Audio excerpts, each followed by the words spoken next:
Friends, I stand before you as a straight, white, Christian American male who does not remember 1968. I do not remember the sit-ins and the protest marches. And so when I was thinking about what to preach, I read an article by my colleague, Reverend Kimberly Hampton, who said, "White preachers, don't preach about King this Sunday. Preach about what he would have preached about. And for God's sakes, don't preach about, I have a dream." But I think it was important for us to hear that and to hear Brenda's reflection, because she has said it so much better than I ever could. So I want to offer what it means for me as someone who does not feel that I have earned the right to preach about Dr. King. I don't feel that I have risked enough, worked enough, sacrificed enough to follow in the footsteps. But one day I hope to. It's a little bit like people who ask me about being Christian. They say, "Are you a Christian?" And my go-to response is always, "Well, one day I hope to be." Because I think to follow the example of these great leaders, of these great prophets, demands a lot of us. And I don't know that I am there yet. So a lot of times I think it's like that in UU circles. Right? Someone can ask, "Well, why are you a Unitarian Universalist?" And what our response can be. Maybe the response is, "One day I hope to be." But I think that love that we proclaim in our religious heritage does demand a lot of us. Right? It's love with a capital L. Right? And it's this love that draws me on. It's what I claim in my religious heritage. It's what makes me do what I do. It's why I engage in social justice work. It's why I come here every day. It's why I work on outreach and I want to be protesting and I want to be visible. It's because that love draws me on.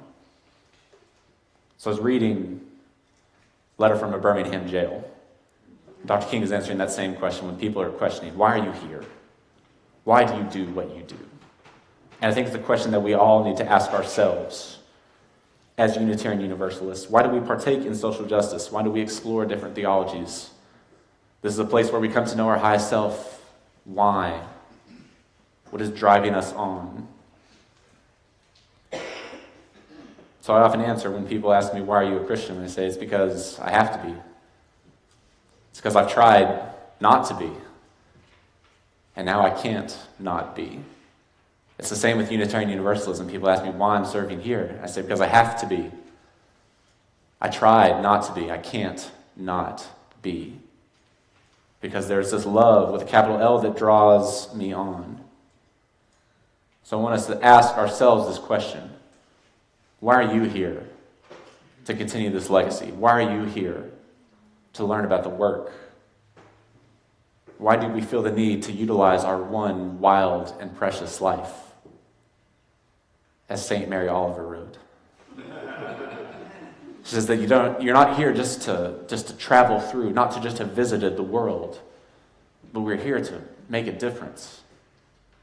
TV personality Tona Reality says the only reason that we're here is to connect with and care for one another. And if we're not doing those things, if we're not having spiritual experiences in community, if we're not working on that capital L love, what are we doing? He says we're just insects wandering around aimlessly unless we're having this experience. So why in America in 2019, with the things that we have to protest, with the history that we have behind us, why do we stick it out? Why do we do what we do? I'm reminded of stories of ordinary people called to extraordinary things. And they're not asked to change themselves too much. They were just asked to accept that they had something to do, to say, yes, take me as I am.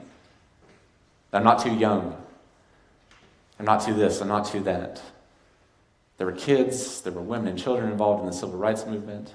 Ordinary people who came together. They came together to get in a little good trouble. As John Lewis says, get in a little good trouble. So if we have kids here, I really want to impart this wisdom to you. Sorry, parents. It's okay to get in a little good trouble. Can we say that with me? Good trouble? Good trouble. What kind of trouble? Good trouble. Oh, that's what we do as Unitarian Universalists, friends. We get in a little good trouble, as the ancient prophets of old did, the ones who spoke truth to power, who proclaimed love with a capital L to those who needed to hear it most. To walk in the footsteps, my friends, we had to walk closely, to learn, to be a witness for this love with a capital L.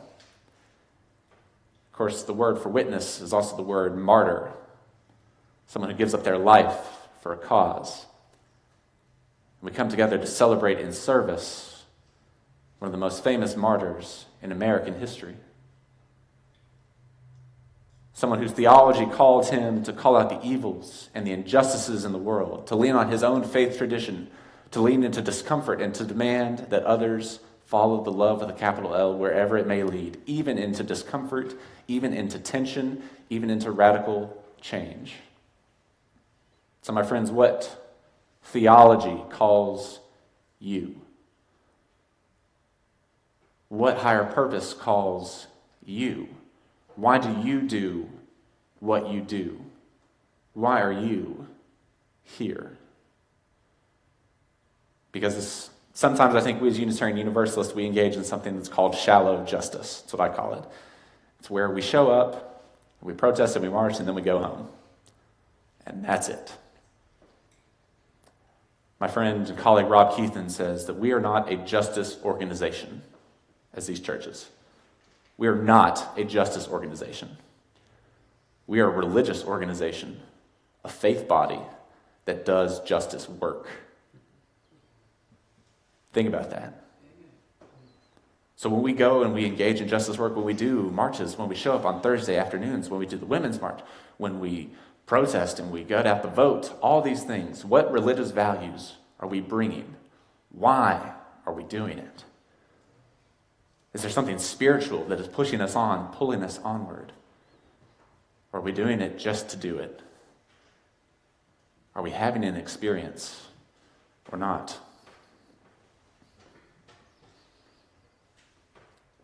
When we were sitting in our worship associates meeting, Linda brought in a teacher to teach us the Alexander technique. I'm not an expert on that, so I can't explain it, but the thing that I took away was to remember that you are rooted to the ground. You are rooted to the earth where you stand. And that if you think about your feet as like electrical plugs that are plugged into the earth, that when you plug into the earth, you are drawing on resources of millennia. That there's a lot of energy and mojo and juice flowing through this world, through our spirits, that we can draw on, that we can lean on in times of trouble, as the civil rights era warriors did.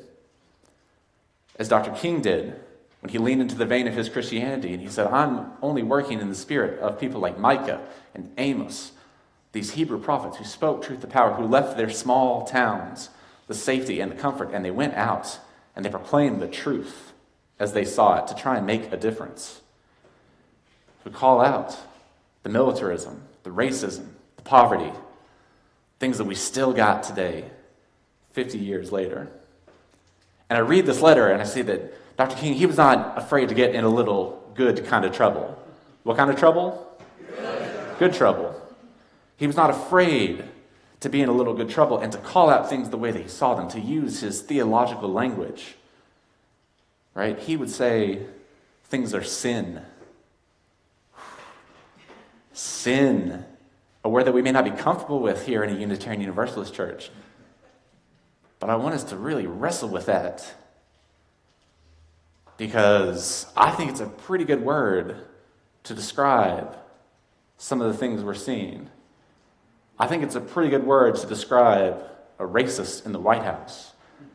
To describe a fear-mongering president who tweets because he's too scared to come face-to-face with the problems. I think it's a pretty good word to describe the policy of separating immigrant families who are seeking asylum in the southern border.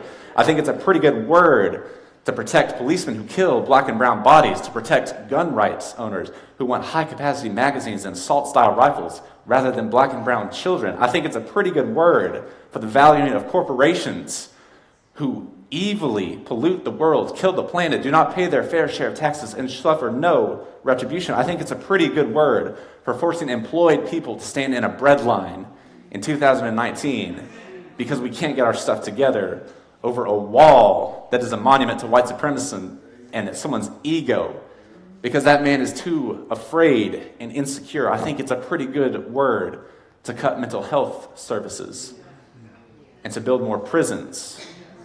I think it's a pretty good word to describe the owners of OxyContin. When they are told how addictive it is and how bad the opioid epidemic could be, they respond with, will it hurt my profits? I think it's a pretty good word to describe those things. Sin. Evil. Words we don't often talk about, but maybe we should. Why do we do what we do? My favorite theologian is a man named Paul Tillich, and he talked about sin with a capital S. Right? You got love with a capital L and sin with a capital S. He said that sins, plural, bad stuff that you've done, that's not what we're talking about. That the only thing is sin with a capital S, and it's a sin that is separation. Separation from one another. Separation from your higher power or your deepest source. And separation from ourselves. The deepest part of ourselves. Sin is separation. We have a separation problem here in America. In America, the beautiful. Just like in 1968. Just like in 1868. As far back as we can go. So why do we stick it out? Why do we do what we do? Why are we here? For me, it's because I follow what Tavis Smiley calls being a prisoner of hope. I remain a prisoner of hope, that I do not believe that America, the beautiful, has really been tried yet.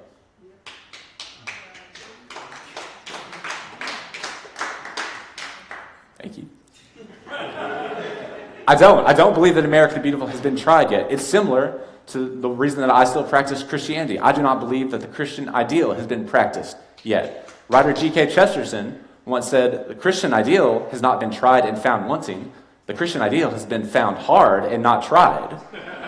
Right? It's the same thing with America. It is hard to build a beloved community, multiracial, multicultural, multi-ethnic. We haven't even really started yet. The dream of America, as you said, Brent, it still lives on. Dr. King believed in that. He was not willing to give up on that promise, even though he was surrounded by what he termed the white moderates. That when things get hard, it's easier to go with the flow, to just go with the group, because tension, discomfort is so, right? That's what we're taught as we grow up. That comfort is the best thing in the world. We should always seek that. But the absence of tension is not peace, is not justice. Right? Sometimes you need a little tension. You need to get in a little good trouble. What kind of trouble? Good trouble. You need to get in a little good trouble to cause this creative tension from which something new can be born. This is what we're talking about when we talk about Unitarian Universalism, speaking to people. We're trying to grow Unitarian Universalism, maybe in the jail cells, maybe at the protest fields. The good news is that it's okay to be uncomfortable. And it's okay to be uncomfortable when you have something that you can draw on, when you can pull up resources from deep within, from deep beyond. Whatever your theology is, that's something you can pull on. Howard Thurman is the mystic African-American writer, theologian, who influenced Dr. King. Howard Thurman met with Gandhi, was influential in the nonviolence movement. He wrote a book called Jesus and the Disinherited. So Dr. King carried around with him during the boycott movements. It says this: in an oppressive society, the only paradigm that matters is resistance and non-resistance. That's the only thing that matters. You are either part of the active resistance or you are aiding and abetting the oppressor. That is a hard pill to swallow. That if you're sitting in comfort, if you are sitting in the status quo, that you are aiding and abetting the oppressing and the oppression of your neighbors. That I might be a participant in this sin with a capital S. What does it mean to be separated from one another? To be separated from our deepest self? So friends, I can't say that I am free of the sins of materialism, racism, materialism, militarism. I can't say that I'm free of those. But maybe here is somewhere I can work on it. Maybe here is somewhere where we can practice the restoration of our community. Maybe here is somewhere we can get into a little good trouble, create a little creative tension, draw on our deepest resources, come together to build an America the beautiful. And it may not be comfortable, but the lack of tension is not justice. Sometimes you need a little discomfort to get to the peace. Kids out there, we have a chant that we say, a protest. We say, no justice, no peace. No justice, no peace. Can you say that with me? No justice, no peace. No justice, no peace. That when there's no justice within us, when there's no peace within us, we can't hope to create it in the world around. This is what the great prophets knew, that a little good trouble was what you needed. What kind of trouble? Amen. Now we're getting there, friends. For me, when I want to get into a little good trouble, it is the theological tradition that I draw on, that draws me on. I believe that I am loved and given grace, and I am asked to give that out. That is why I'm here. It's why I do what I do. It's why I'm a Unitarian Universalist. It's why I'm a minister. Because I believe that is what pulls me on, what pushes me forward to try and bend the moral arc of the universe. So I encourage you not to shy away from feelings, from spiritual language. I'm asking you today to think about what is your theology. I'm not talking about God stuff. I'm talking about what is the deepest thing for you. What is the highest thing for you? Why do you do what you do? When we come together for a day of service tomorrow, God willing, if there's not ice outside, we're going to get together. We're going to help a lot of people. Why? What is pulling us onwards? Because if we're out there just following the motions, just insects, we're not having an experience. I want you to find something and be able to name it. Something that would cause you to share a cell in Birmingham, Alabama. And that's a lot to ask. But resistance and non-resistance.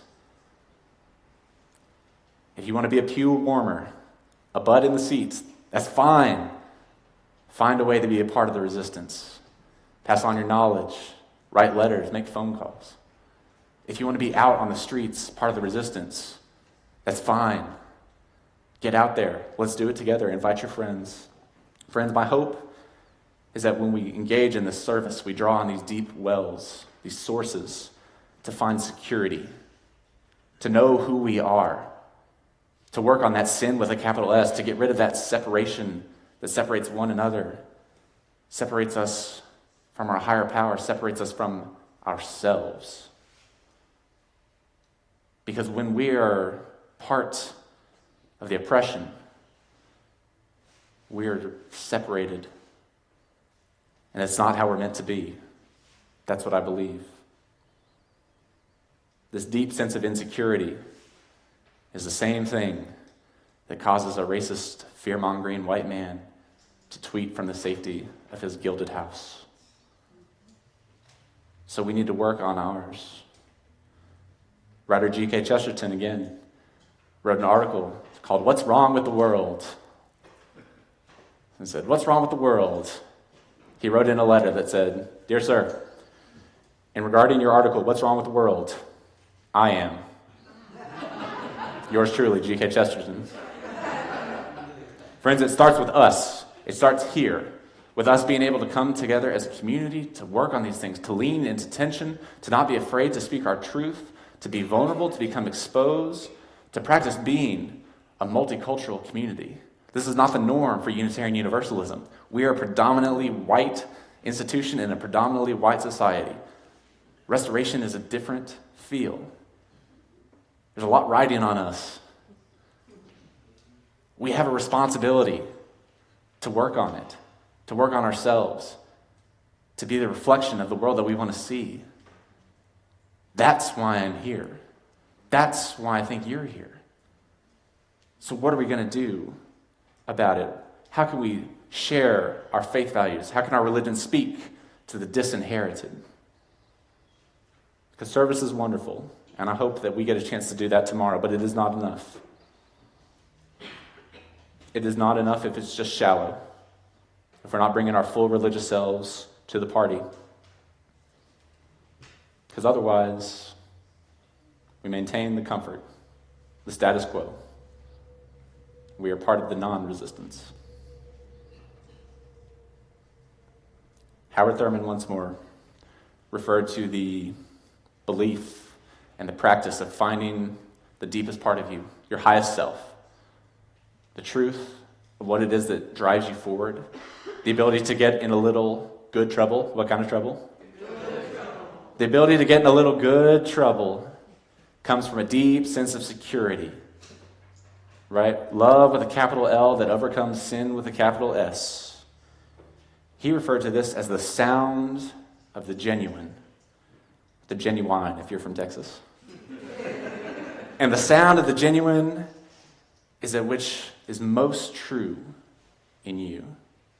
He writes, the sound of the genuine is that which is most true within me, and that the more exposed I am, the more I expose it to others, the more genuine I become. The more you can see me for who I really am, and the more I can see you for who you really are. Not just as someone to be served on a Monday in January, but someone else to be loved and cherished and respected. Howard Thurman writes this: as I live my life, then, this is what I'm trying to fulfill. It doesn't matter whether I become a doctor, lawyer, housewife. I'm secure. I'm secure because I hear the sound of the genuine in myself. And having learned to listen to that, I can become quiet enough, still enough, to hear the sound of the genuine in you. Now, if I hear the sound of the genuine in me, and you hear the sound of the genuine in you, it is possible for me to go down in me and come up in you. So that when I look at myself through your eyes, having made that pilgrimage, I see in me what you see in me. And the wall that separates and divides will disappear. The wall that separates and divides will disappear, and we will become one, because the sound of the genuine makes the same music. Friends, as we circle round for freedom, may the sound of the genuine be found in you. Why are you here? What is deepest within you that is calling you on to continue the legacy of Dr. King? And what can we bring here to practice building a community of America the Beautiful? Because the sound of music in that America will be the most beautiful of all. Maybe so. Amen.